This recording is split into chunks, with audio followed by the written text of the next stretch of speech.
خي شو عملكم المسيح لحتى هالدرجة انتم بتعبدوه بتآمنوا فيه كإله ومخلص؟ تعال خليني خبرك هالكلمتين اسمعهم كتير منيح.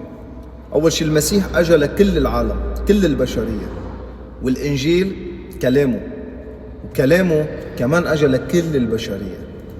شو بدي أنا أعظم من إله بيغفر لي، بيسامحني، بيعطيني الخلاص، بيعطيني حياة الأبدية، عامل أكبر معجزات بالعالم.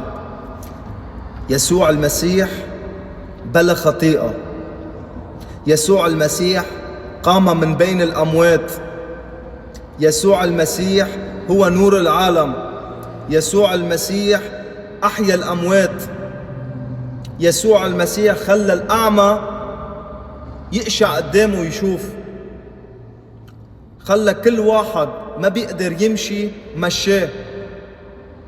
شو بدي أعظم من هالإله؟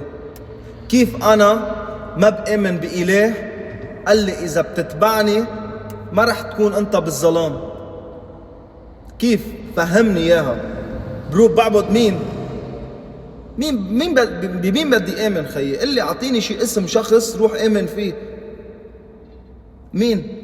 عندك حدا بيعطيني الحياة الأبدية والخلاص؟ عندك حدا بيغفر لي وبيسامح لي إذا أنا بتوب عن أخطائي؟ ما عندك حدا، مستحيل يكون عندك حدا. كرمال هيك نحن إلهنا حي إلى أبد الآبدين، وما من آمن غير فيه، بيسوع المسيح إلهنا ومخلصنا. بحبكن كتير باسم الآب والابن روح القدس إله واحد، آمين. بحبكن.